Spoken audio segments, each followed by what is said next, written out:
Good evening. Welcome to the show. This is Beyond the Darkness. I'm Dave Schrader. That's Tim Dennis. And Tim, we've been talking over the last few weeks of some of the more creepy type of creatures. Everything from the black-eyed kids to shadow people, even dark encounters with Bigfoot, right? I mean, going after strange versions of these stories. But there's one that's really kind of been gnawing at me for a while now because there are so many layers to this story. And I think this needs to be looked at much more carefully because there are a lot of chilling ramifications to what's going on. And the character I'm talking about, Tim, is Slender Man. Now, we've talked about Slender Man in bits and pieces throughout the years on Darkness Radio. But the idea behind what this creature is, what this being might be or represent, really opens up a lot of fascinating possibilities. So I wanted to reach out to somebody that had a handle on the situation and maybe a better understanding on this. Because tonight we're going to investigate Slender Man, from internet meme to inspiration for murder.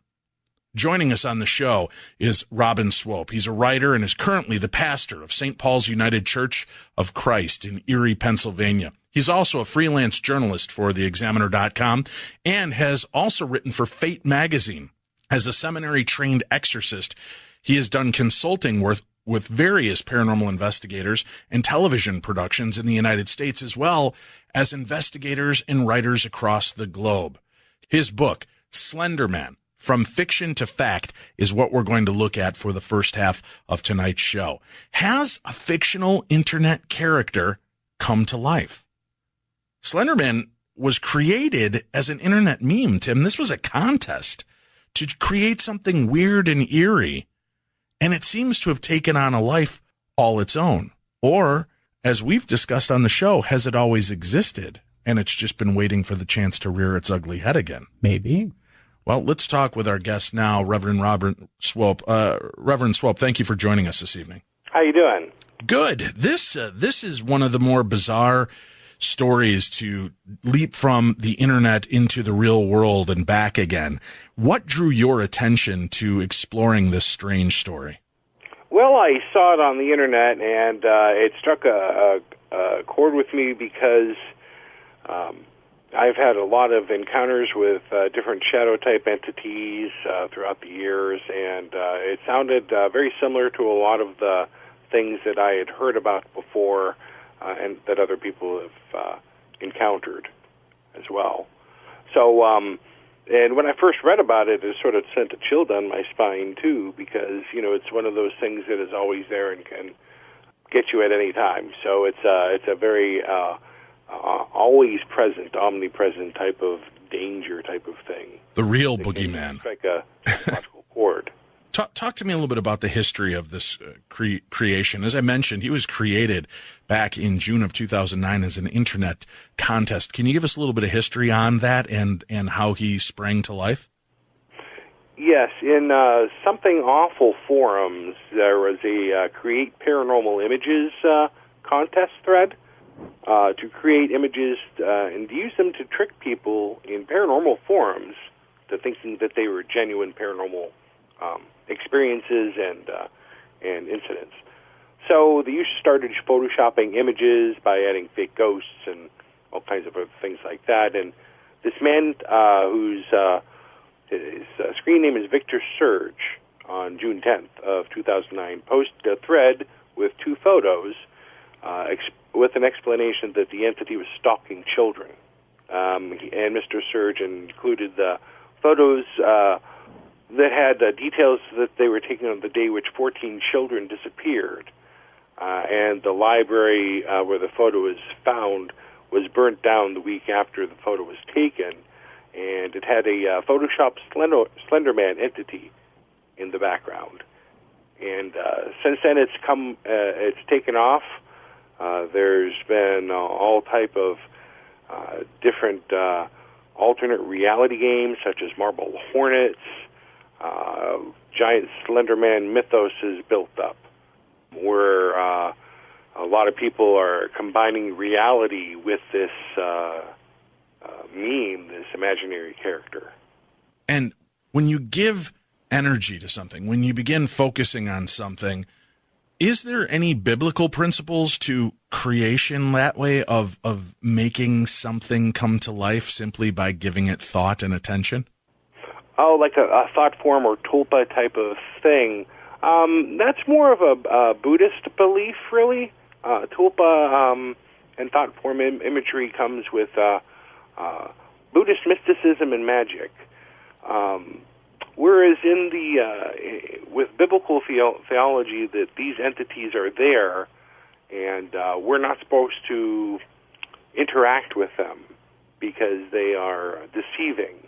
But in history, if you look back, shadow creatures have been around since the beginning of written time. Ancient Mesopotamia, the Sumerians believed in the Giddim, which were approaching blackness or sick spirit, they called it.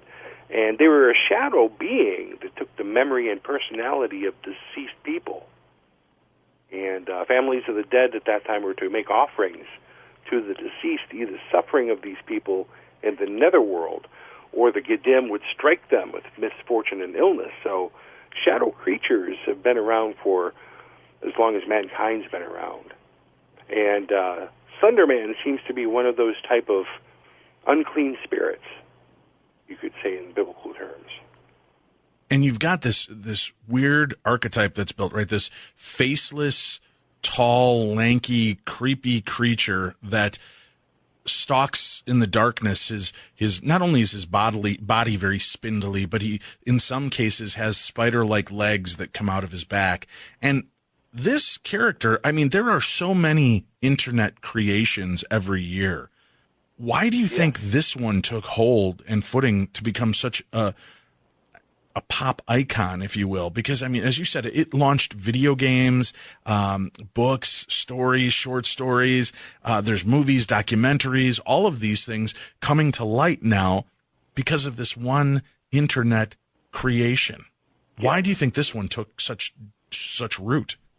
Well, it hits at all the boogeyman stereotypes that we have written, like the archetype that's written in our core being.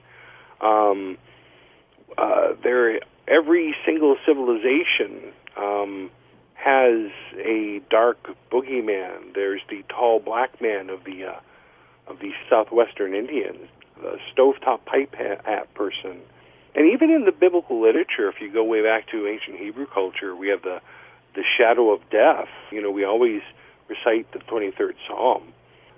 It's the Salaveth. The shadow of death, it's more of a thing. It's like a ghost, a ghostly netherworld shadows. So it strikes a core part of our being of the netherworld and the darkness that encompasses death. And really, Slender Man is a type of archetype of death because it will pursue you throughout your life from your youth until it actually gets you and kills you. What we found really weird and fascinating about this character is that it was, they could pin a date to its creation on the internet. And all of a sudden you've got strange stories popping up, people claiming to actually see this creature, this being in the woods, following them home, in photographs it's shown up. And I understand there are a large grouping of them that are fakes, that are meant to continue the mythos of this beast. But then there are others who wholeheartedly believe that they have encountered this creature.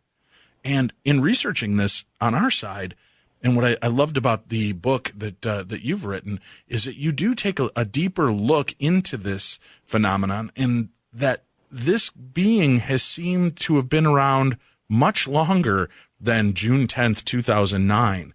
It's been there and has been part of other belief systems, religions, theories. This boogeyman archetype has always been there in the background. How far back were you able to find versions of this specific character? Well, if you look, every culture does have a Slenderman archetype. There is, like I said, we go back all the way to the Giddim and the Salaveth. And there's an ancient Egyptian ghost creature. Oh, and I forget what the names are with those, though. But it's almost like, they're almost connected to like the Babadook type of creature in some way phonetically, because there always begins with Baba or Abba. And it goes back with those type of things to the medieval times, is when they fixated upon them and sort of put them sort of in the category of the night spirits, the succubus, the incubus type of things.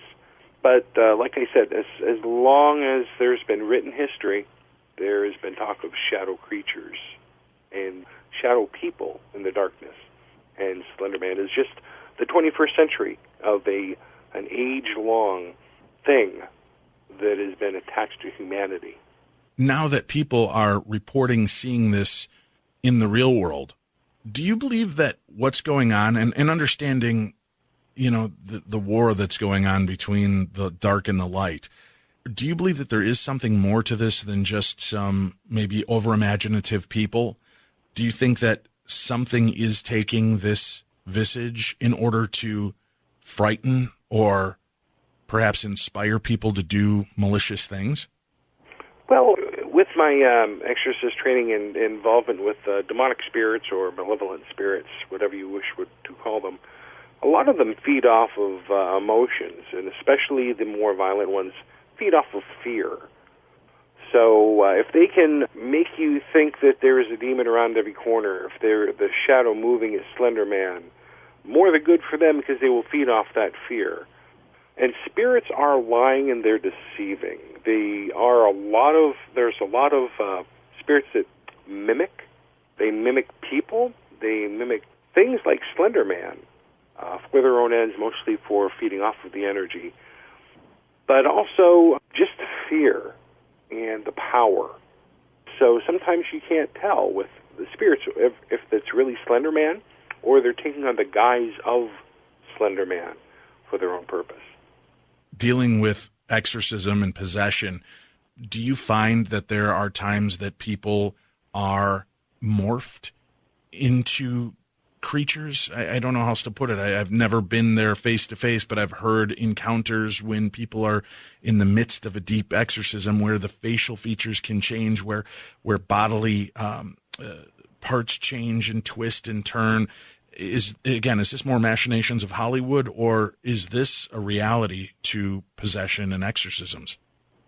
Well, there's a reality to that in real possession and exorcism. I take a viewpoint that is more psychologically oriented because I've seen many abuses. I've been involved with this for 30-some years. Abuses of power, abuses of people. When you tell somebody that they have an undying spirit that's eternal, fighting at them and trying to reside in them, that's a pretty big thing, A lot of the things that we see and some people report are psychological conditions, like the animal contortions. That can go, I've seen that psychologically as well with people. And if you really do an exorcism, it is a counseling session. You're getting deep into their personality, why they think they're possessed, what sins or addictions that they might have, all types of stuff. And feral actions and feral personalities popping out of in-depth counseling sessions are not something that's unique just to exorcisms. So you have to be really careful. Those things can happen, but you got to be very careful because some of the people who do exorcisms in their part-time, who aren't like trained theologians or pastors or anything, you got to be careful if you don't have insurance, because you can actually be sued if you tell somebody who has a psychological problem that they have a demonic problem. So you got to be very careful about that and weed everything out. I always say you never can't be sure that the person's possessed because the psychological mimics so much unless you have something supernatural or paranormal take place while you're there. Have you encountered people that are embroiled in the paranormal that believe that they have encountered this being themselves? Oh, yeah, yes. When I first wrote about Slender Man in July of 2011, so it was pretty close, and I got thousands and thousands of emails, many from people in the paranormal movement, some from pastors even, who have encountered this entity before its creation in 2009. And many people, even till this day, I still get emails and contact from people who think that they've encountered a Slender Man type of being. When they encounter this being, is there any kind of communication? Is there any kind of physical confrontation at all? You know, usually with the Slender Man entity and its type, it's silence. There's no talking. I've heard some growling, but that is very rare. More, it's an imposing threat. It's something looming over them. Intimidation and fear. And it's always distant. Now, when you say you hear growls, have you physically encountered this being as well? I've never personally encountered a Slender Man, but I've encountered many shadow beings. And I've heard growls. I've heard different types of sounds, too, with shadow creatures. And some people have encountered physical pushing and different things from shadow creatures. I'm sure you have further stories about that. I personally have not. I have had some very odd encounters with shadow creatures, some even making beds for people. Now, those are the kind I need to have at my house, Reverend Swope. That's exactly what I said, yeah. Right. That's not a problem. No, those are fine, shadow people. If they could do that and whip me up a sandwich, I'd be okay with the paranormal visiting me on a regular basis. Yeah, a ghost maid. The Slender Man figure, though, I know that there are different types of spirits and entities, harbingers, haints, and so on. Does this fall into a specific category for a type of haunting, or does this fit more just strictly into the realm of the demonic? You know, it's really hard to say because some of the encounters with the Slender Man really aren't a Slender Man creature. They can be different things that mimic. So with those are the mimicking spirits. Some are shadow creatures, and they're an entity, I think, within themselves. Some people will put them into the demonic category, but you rarely have a shadow creature assaulting. And everyone that I have encountered that I've really investigated, I found it kind of dubious. A long time ago, like Brad Steiger and other researchers would say that they're really an alternate universe that is bleeding into our own. And sometimes I wonder that about shadow creatures. Right, and we've heard that theory as well. I know when we spoke with Heidi Hollis and Rosemary Ellen Guiley back on the 2nd of January about shadow people, they had some encounters that they got very physical with these beings. And in some cases, again, nobody's really sure. Heidi believes that it is definitely more demonic, maybe even alien in nature, which brings me to the idea with the Slender Man. I mean, the way he is often seen with, long, tall, spindly body parts, black and white suit, sometimes with a hat, sometimes without, but then you have this kind of elongated face. It almost sounds alien in nature as well. Have there been any of these people that encountered Slender Man that think that this may be an alien race that we're up against? I did have somebody who, and I'm not saying all the shadow creatures, because there are demonic spirits that do mimic, so they do manifest themselves as shadow creatures and attack. But the alien thing, I knew somebody who her best friend actually had an encounter that was like a night terror situation, and at the end of the bed was a Slender Man type entity. She felt something on the back of her neck, so she went to the doctor and had an x-ray. It was an implant. And she kept having these encounters as an abductee with the Men in Black type thing, but it was with the elongated arms at a distance stretching out to her, and the face was not very visible. It was there and it was white, but it wasn't.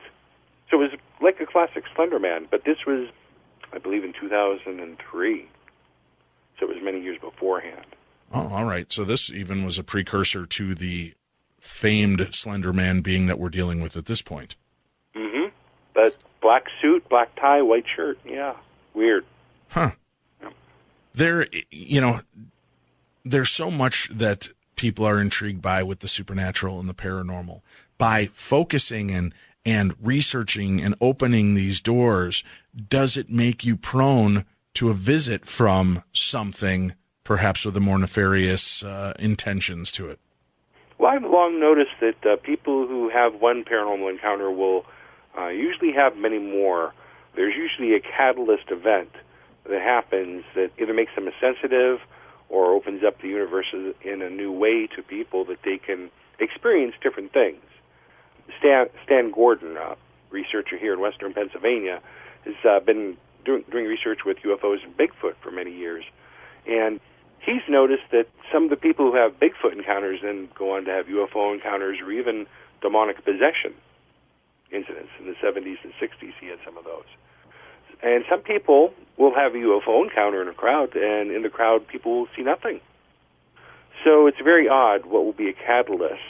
But it seems something does happen to trigger something genetic, spiritually, psychological, who knows? But there are events that trigger to open us up to all types of paranormal events. And as somebody who researches the paranormal and has a firm grounding in theology, is this type of being, when you're talking about things like the Slender Man or some of these other shadowy creatures, do we... How do I want to put this? I know that in your book you kind of cover the fact that, there's this kind of a modern myth angle to it, but that it's a demonic force that's kind of hunting humans and has for hundreds of years. Is there anything we can do to protect ourselves from encounters like this? Well, you always battle darkness with light. So always think on the light side. It's not just a Monty Python song. But yeah, dwell on the light, dwell on the goodness, because especially if you're dealing with this type of stuff on a regular basis, because there's an old saying from Babylon 5 that I like, and I'm sure it's from someplace else: if you study darkness, darkness studies you. And that's very true. So filling yourself with light, prayers, blessings, that type of thing, and that protects you. Ask for angelic help, but always battle the darkness with light and the evil with good. But if people are seeking this, give them a warning. I mean, what can they expect if they are actively pursuing a being like Slender Man to try to make contact to see if it exists? Well, yeah, anything that whenever you try to encounter a demonic force, you will encounter it one way or the other. And we always have these Hollywood stereotypes in our brain. Oh my goodness, blood walls, voices, eyes turning black or white, and all that stuff. No, that's not what happens. What happens is usually addiction comes in, or some psychological problems, or stress, fighting, violence that never was there before. That type of thing is where Satan and the demonic realm dwell. Manipulation and destruction of human beings at a core level. Not frightening us in a Hollywood level, but really destroying us from the inside out. Well, thank you very much for joining us for this segment. We appreciate it. The book is called Slender Man, From Fiction to Fact. We'll have a link up to that on the Podcast One website so that you can find that for yourself. And right now, the edges of darkness seem to be calling us deeper into the inky blackness of real-life encounters here in the theater of the mind and face-to-face with the Slender Man. As I was walking home one night, I saw a stranger by a light. His arms were long, his head was small. I've never seen a man so tall. His arms reached out and grabbed me tight. I went along without a fight. I looked and saw he had no face, and then my heart began to race. He spoke to me without a sound and picked me up right off the ground. The Slender Man took me away to never see new light of day. The true tale of the terrifying touch of Slender Man. Something very strange happened to me last night. Something I still can't quite understand. It was about 9:55 when it happened. It was about time for me to be getting to bed, so I took my 10-year-old mutt Daisy out for her last bathroom break for the night. I've been having problems with nausea and severe headaches. This always seemed to happen when I was about to encounter the tall man, the faceless man. As I stood in the strip between the fence of the next-door neighbor's fence and my own, I watched Daisy trot off into the darkness.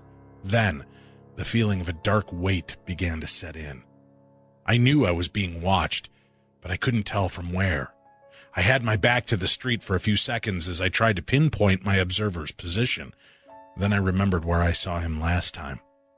He had stood beneath the street lamp across from my home, which was directly behind me. I turned around to see him there again, watching me. I froze, just as I had last time, and then began to bite the inside of my cheek to keep myself from screaming. My mother was still inside and awake, so I couldn't call out and draw her from safety. I felt my eyes go wide as panic shot through me like a lightning bolt. My muscles coiled and my heart began racing. I stood like this for maybe 5 or 10 seconds before I blinked. What happened next was a little too much for me to comprehend.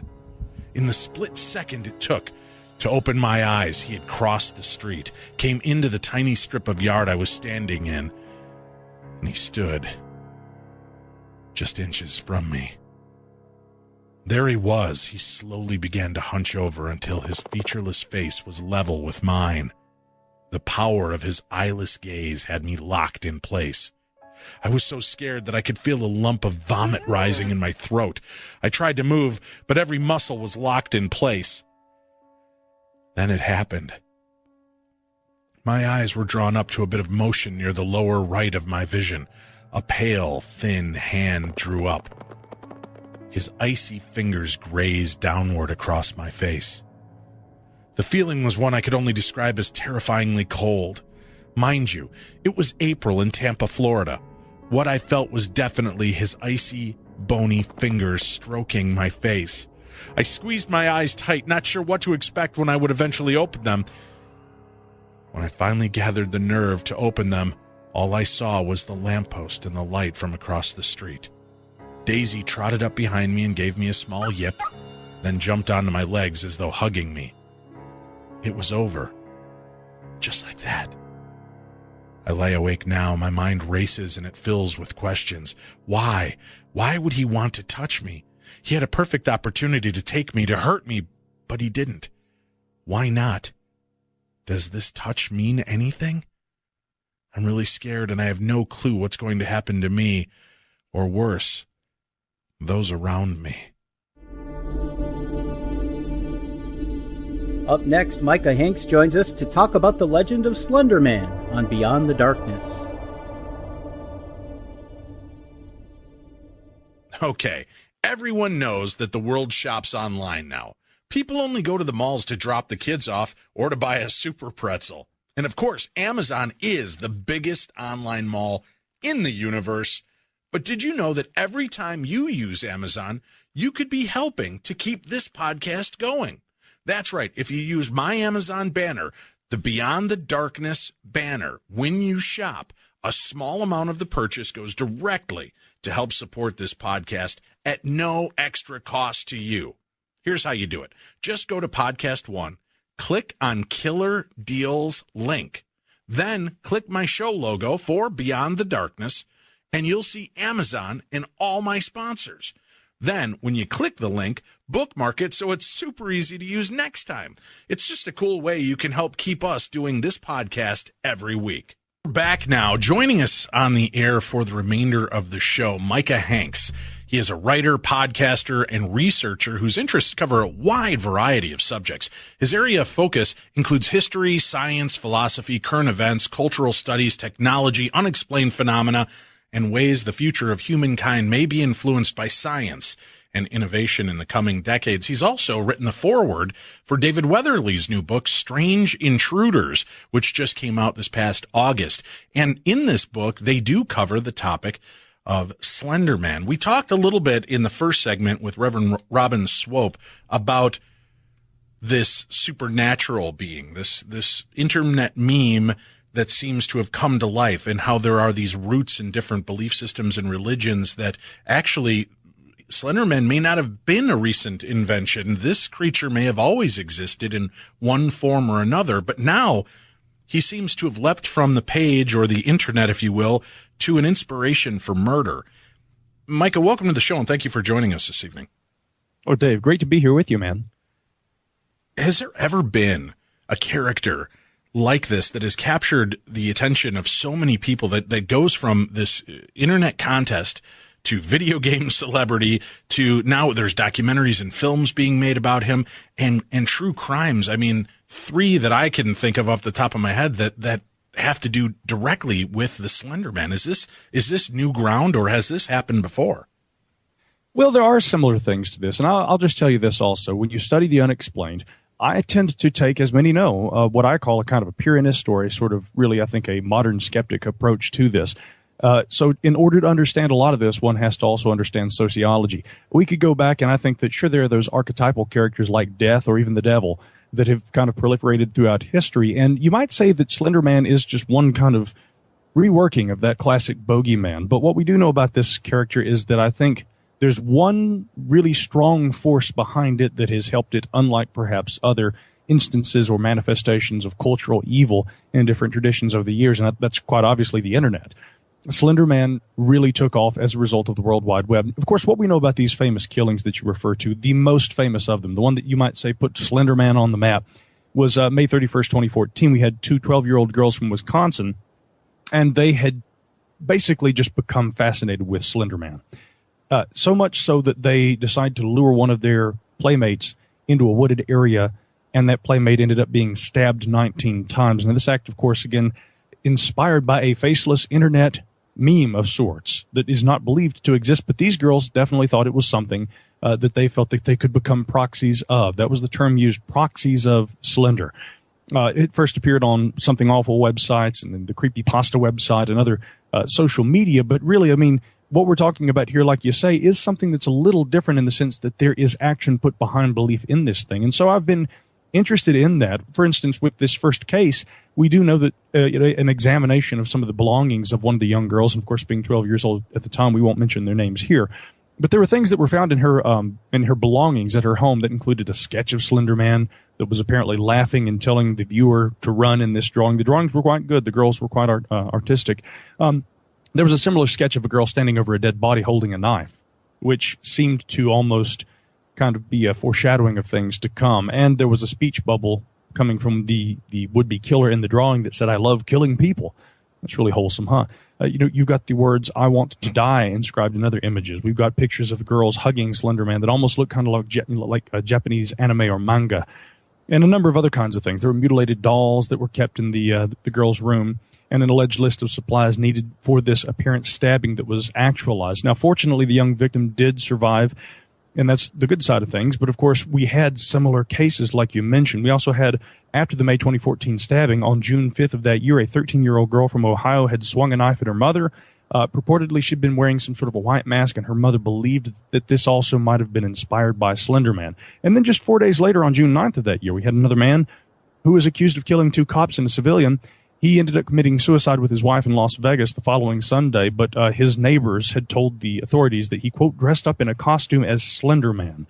That was something he did on the weekends, apparently. So this was, I think, an unprecedented case where we had a lot of different people, some of them young, some older, and should have known better, who were nonetheless influenced by this viral meme, this bogeyman of sorts. Now, what was it that was different about Slender Man? I guess that would be the character, but Dave, you'd asked if there were any similar cases, and I do have a short list. If we've got time, we can just go down a few of these here. Yeah, but I want to ask one thing that was kind of intriguing to me regarding a few of these stories. I know there was a fire set in another story where the boy was trying to kill the mother and sister, I believe, and set fire to the house. And believe that by doing this, much like those 2 girls in Wisconsin, that by doing this murder, it would somehow open up this mystical doorway or allow these children entrance to Slender Man's palace or realm. And has that been a part of the internet meme itself? Is that part of how you call upon Slender Man, is by making sacrifices to him? To my knowledge, again, there is this concept of there being a proxy to Slender. In other words, you actualize Slender's gathering of souls or whatever it is that he seeks to do. Slender Man generally is just described as a tall entity. It can cause anything from just bouts of coughing to extreme confusion and disorientation. Again, according to the mythos that has been built up around this, it's an entirely fictional character. I mean, in fact, the creator, it came about around the time of these various crimes. He had been very concerned about the fact that something that he would cook up on a website like creepypasta or something awful would become something that people would try to actualize like this. So I guess you might say this: there are varieties of the different interpretations of the mythos of Slender Man. A lot of that, I think, was built onto it after its creator actually initialized this with those drawings and the various memes that would appear online that were mostly photoshopped images of a very tall, slender man. Of course, he had no face. Often there would be tentacles sprouting out of the back. A couple of quick and rather weird side notes. People tend to see things like this, and they don't just create their own renderings. They will tend to go a little further with it and even look for things that are similar to Slender Man. We had a painting by Hans Boldongren that I think dated all the way back to the 1500s. It was missing for years, and when it was rediscovered in 2003, they did X-ray analysis on it, and they found that there had been different positioning of the arms of the character of Death in this painting, which under X-ray, it looked normal to the eye when just looking at the painting, but the X-rays seemed to show a multi-armed character, and everybody said, "See there, God, it's Slender Man." So I think that some of these things were built onto the mythos thereafter, if that sort of answers the question. That tends to be how folklore works. Well, people have now started to not only, it's one thing to kind of have popped a cord, if you will, and believe that by killing someone in a sacrificial way, it'll give you attention of this creature that doesn't exist. But there have been people that claim they have, in fact, encountered this being. They've seen him in the woods. They've seen him in parks. They've seen him in places like this. Now, again, we understand some of this starts to fold into the urban legend where everybody starts to become part of the story.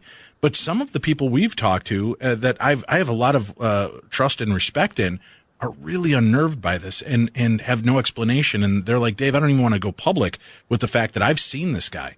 And I don't know how to deal with that. I don't know where to go with it. And I'm afraid if I talk about it, people are just going to think I'm nuts because it is a creation of the internet." So, yeah, well, do you believe in tulpas? I mean, you've done so much research. When you think of tulpas, and we covered that briefly with Reverend Robin Swope in the first segment, do you believe that thoughts and what so many people might be focused on may actually create an energetic pattern that would be recognizable as these memes? Yes and no. You see, that's a really good question because I think that John Keel kind of, in Western literature over the last, few decades, was the one who really kind of popularized that term tulpa, but there are different variations of it, thought form, things like this. The tulpa being, I think, really borrowed from the Tibetan and again, meaning essentially an intense focused meditation that can result in a physical manifestation.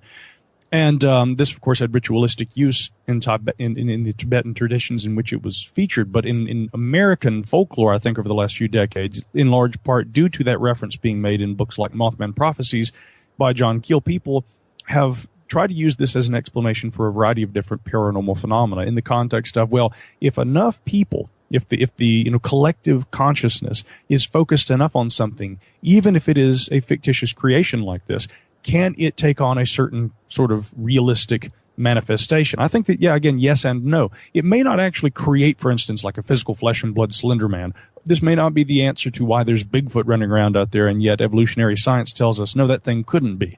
This may not be that kind of an answer, but I do certainly think, Dave, that part of what we're dealing with is the fear, and then I think the want to believe.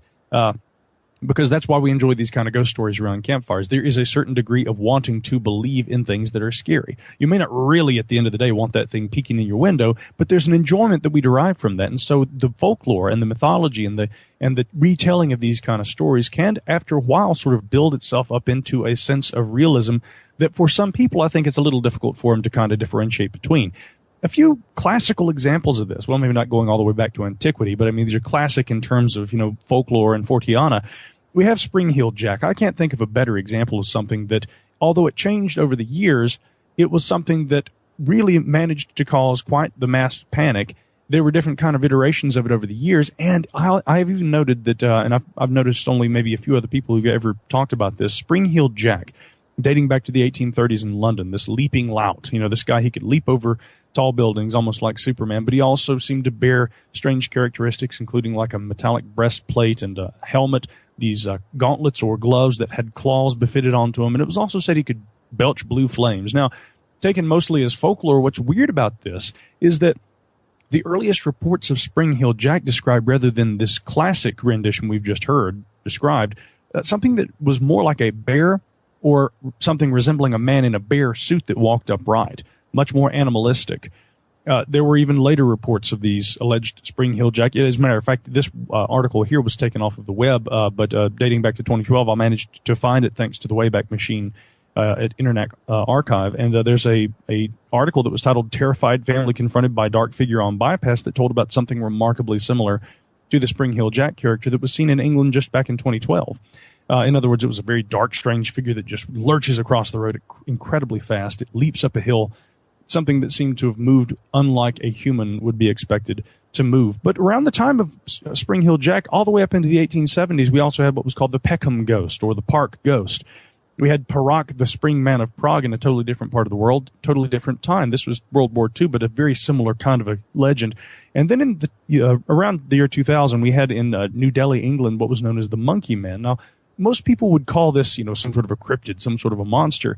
But once again, in addition to those animalistic reports of a monkey-like creature, a humanoid kind of a creature, there were also reports of the Monkey Man that seemed to be more like a bandaged character or a mummy, or, and this is the crazy part, a humanoid fitted with a helmet, a breastplate, and claws. I mean, this is almost to a T Spring-Heeled Jack. So what is it about these manifestations over time? Are they literal physical manifestations, or is it something archetypal?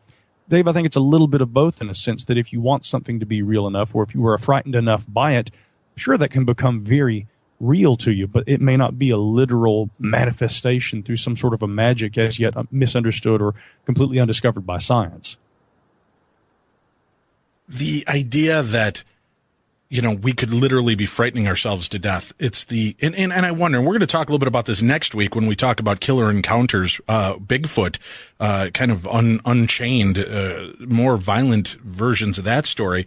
I've often wondered how many times have people predisposed to the idea of Bigfoot been walking in the woods, seen something that appears tall and creepy, and they see these large eyes. Is it an owl in the distance whose eyes are reflecting back, but because of its positioning in the trees, people fill in the blanks and start to create these creatures, and their fear fills in the rest, and it makes it a very real situation, no less scary that they're misinterpreting it, but it looks, and for all intents and purposes, appears to be a very real thing at that moment. I'm more impressed, and I don't know where you stand on this as a researcher, but by people who are maybe not as familiar with the legend and lore, and they see these things, report back, and then find out that it fits, Bigfoot or Chupacabra or Slender Man, Black-Eyed Kids, Rawhead the Bloody Bones Man, any one of those strange intruders like that. That to me seems a little bit more believable and chilling when you bump into people that have no interest in what we look into and are interested in, and they're having these experiences because they have nothing to gain, and it's not like they're trying to impress their friends that like the paranormal by having that kind of encounter. Well, there are a variety of things I think that motivate people. And one problem I have with, what we call maybe, modern skeptic atheism or big S skepticism these days is it is so often presumed that the motivation, when anybody makes an extraordinary claim, it is assumed that they are trying to profit from this, or that they're, in this for personal gain in some form or another. There may not be any direct profit that comes from it, but, even if they don't make money or try to make money, their 5 minutes of fame, according to that kind of a skeptical mind, it would be what they're after. And, I think that in a way, this is almost a way to try and marginalize somebody and to try and strip them down without having to actually account for something unusual they may have experienced. Coming back to Slender Man and that idea of motivations, it's a different kind of a thing here, because what is it that motivates a person to do evil, to harm others? Again, there's no gain that's going to be derived from this, and any logical person knows that, hey, if I go out and stab somebody, especially if I'm successful in committing the act of murder, I'm going to be put away for the rest of my life. So it's incredible to me the number of ways that the mind can be led to believe that something is beneficial. And so, again, to make the distinction here, when it comes to claims of the paranormal, I don't think it's safe always to presuppose that people are just motivated by, again, the base desire of fame or fortune. But by the same token, there's also something extremely complex going on with some of these Slender Man type killings. And I'll just tell you again, the question is this a one-off? Is this a singular instance where a character of this sort is capable of influencing people to do these kinds of horrid acts? I really don't think so, and I'll give you a few reasons why. We can look at similar fiction-inspired cases. Now, granted, these aren't involving a mysterious character that tries to stalk children out in the forests, or something like Slender Man is believed to do in the literature and folklore that's very recently become associated with it. But nonetheless, it is a fictitious character that has managed to influence a person to go out and commit a heinous crime. Similar instances that we could look at in recent memory might involve James Holmes. July 20th, 2012, he tosses smoke bombs into a darkened movie theater and opens fire on the crowd. And this was actually during a screening of the film The Dark Knight Rises. He had dyed his hair, and he comes in there and he actually says, "I'm the Joker," when he's arrested later. We had Jake Evans, who in 2012 personified the horror film Halloween. He had apparently killed his mother and his sister, and later said that he had been fascinated by the screen killer Michael Myers from the Halloween films. March 2014, we had a 14-year-old man named Eldon Samuel III, and he was charged with 2 counts of first-degree murder after being accused of killing his father and younger brother. Once again, after the fact, he tells police that he had a deep admiration for Trevor Phillips, a character from the Grand Theft Auto series, and had tried to emulate that character. You've seen the television show Dexter. Well, in 2009, a teenager named Anthony Conley was sentenced to life in prison after strangling his brother with his bare hands and saying that he too identified with the fictitious character Dexter, the serial killer who kills serial killers. 2001, we had a 24-year-old named Thierry Gerardin who had stabbed his teenage neighbor 30 times and said that he, of course, had wanted to do this dressed up as the screen killer. He had put on the mask, he'd put on the black robe and carried out this act. So any number of similar cases like this do seem to exist, and I guess, naturally it takes a fairly unhinged person, first and foremost, to try and emulate something that they see in a horror film, but it's quite obvious that this is something that people do. And I'm sure you guys have probably heard so much about it, as have I, that we're tired of hearing about it by now, but 2016 had this very unusual spate of sightings of these creepy clowns. Dave, I know you guys followed this. Oh, yeah. Yeah, we certainly did, and they were popping up all over, but that was actually not something necessarily new. I think a lot of people are automatically dismissing it as just a couple of pranksters, but these killer clown sightings have been happening for, I think, going back almost 100 years. There's been sightings of these kind of ghostly clowns. Been a lot of those kind of things. I think that they kind of appeared in popular consciousness maybe by the late 70s or early 80s, but many people will go back and say that there were, frightful renditions of clowns that, go back much further. I think what was unprecedented about 2016 and the clown panic that we just experienced, though, really had to do with the fact that we had not only sightings that they began just one state away from me, literally about an hour away in Greenville, South Carolina. Then they came to my home state, and I'm thinking, oh, great, now we've got the clowns here. But within a few months, we had them in Canada, parts of Latin America, England. I mean, there were reports all over the world. And we even had sociologists that were trying to say that this was contempt or fear or concern leading up to the 2016 U.S. election. All different kinds of things were being cited as the possible root of this, what was, again, completely disputed as being just a social panic. But coming back to that idea of tulpas, Dave, think about this one. Of course, yes, we know that people putting on a clown mask, of course, is the likely explanation for why people were seeing these creepy clowns. And yes, the merry prankster, the trickster idea. But see, that is a unique, situation where I think people can very easily, right in the months leading up to Halloween, they go to the store, they can buy a clown suit, and they can very easily actualize and play into this growing, snowballing, in fact, mythos. And they did. They went out there and they, in a sense, they actualized it. If you want to say that that is in some way sort of like a tulpa, people going out there and due to the collective fear, they're getting in on the joke, in on the gag, so to speak, and going out, donning the clown masks themselves, following people around and doing things that are not only dangerous to other individuals, but dangerous to themselves because, I was getting concerned at the number of people I was seeing on Facebook saying, no creepy clowns allowed on this block. If you show up, We'll have our shotguns. Yeah, we joked about that on Darkness Radio, too. I said it's been waiting watching the little clutch of woods by my house with my high-powered pellet rifle ready to take out a seltzer bottle if I have to.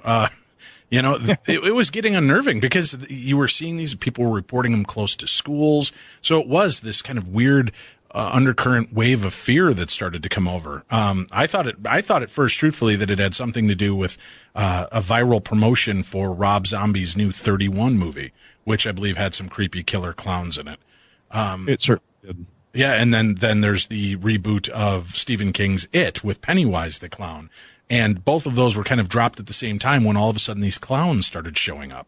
So I wondered how much of that was viral, and then suddenly they all backed off and they're like, hey, we're not going to take responsibility. Yeah, this started off as a promotional trick, but now it's gone beyond what we expected of it. And, they stepped away, leaving it just an unsolved mystery of why people were doing this.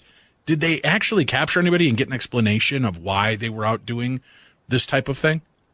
I don't remember hearing about the actual clowns themselves being arrested. I remember that there were at least 2 or 3 individuals who were arrested and later said that they had made up the reports of the clowns. But that seemed a little fishy to me because I almost felt like it was more, almost like in a funny way, a mild psyop in the sense that we're going to expose that people who said they were seeing these things actually were just making it up so that everybody will just calm down. Nobody's actually seen any clowns. It was an effective way to steer that kind of a narrative. Again, I don't doubt, based on the number of videos that were showing up online, that people were actually donning clown costumes and going out there and acting like clowns, and that, yes, this, in large part contributed to this bizarre clown panic of 2016. Slender Man, for instance, though, a little difficult to don a costume and to convincingly portray this sort of a character. But maybe I'll leave you with this, okay? There is a tradition among some of the Midwestern native tribes in America, and there was a government agent who I had corresponded with via email a number of years ago, and he had said that they'd gone to a tribal town hall meeting, and he had said that many of the people there on the reservation were very angry and upset because they said that there were a number of teenage suicides that were occurring on the reservation. And they believed that there was a character called Walking Sam that could explain this, and that they wanted the government to help them deal with Walking Sam. Now, they said, no, what is Walking Sam? And they said, well, Walking Sam is a very tall, thin character. He often wears a stovepipe hat, and he peers in our windows at night. And we know that he's linked somehow to the teenage deaths that are occurring on the reservation. And so I wrote a blog about this, and this is when I get the email from the very gentleman who I'd actually been citing the description from that town hall. And he said, do you know anything more about this Walking Sam character? Who is this tall, thin person that peers in windows and that they link these suicides to? And I said, honestly, I wish I could tell you. I was fascinated because I heard your story, and here he was emailing me hoping to try and find out more. So maybe, Dave, there are different renditions, cultural kind of things that seem to indicate a pervasive presence and a kind of a similarity between these archetypes as they manifest in different cultures. I still haven't figured out exactly what the Walking Sam thing is, but I'd love to hear from anybody out there if they have heard of that. The only other thing I think I could liken to that was this one instance. And I'll make this quick. I'd been out book hunting one night, and a very tall fella, really weird-looking guy, wearing all black. He had hair that was jet black, but it looked like it was a toupee or something. He walks up next to me, and he's standing there, and he's talking to me, and he starts, Dave, it might have been the weirdest single conversation I've ever had in a bookstore. And he starts telling me all about Osama bin Laden and how, he was one of ours. We actually trained that guy. And he keeps talking more and more about this really seemingly clandestine stuff. Now, it takes an awful lot to get me unnerved, but something about this guy, I don't know if it was appearance, it was really dark under his eyes and that fake-looking dark hair and the black garb. Everything was just really creepy. He was in his maybe, late 40s, early 50s. Really nice guy, but just the things he talked about, I don't know. So I said, okay, cool. Yeah, man, thanks. So I eased away and got out of there, and I actually left, but I wasn't ready to go home and end up the evening, without the books I was looking for. So I actually drove across town. I went to a completely different bookstore all the way across town, hoping that this tall gentleman wouldn't be bothering me. And so fortunately, I'm standing there and I'm going through the books and things. And this very attractive young lady appears a few feet away from me. And I notice her and I'm thinking, oh, okay, much better company than last time, right? I kid you not. Wasn't a minute later, I hear, hi, honey. And I look over, and here on the other side of town, now accompanied by this beautiful young woman, is this 7-foot-tall guy with the shaggy black mop of hair, the same one from the last store I'd been in. There he is. apparently he was a book hunter too. I don't know if it was Slender Man, but I got the heck out of there pretty quickly. Micah, we had one encounter that we reported on our show a number of years ago, long before I'd heard of the Slender Man sensation, and one that stuck with me. And it was local in Minnesota here. One of the listeners had talked to me about this. She went into Caribou Coffee in the morning, as she always did.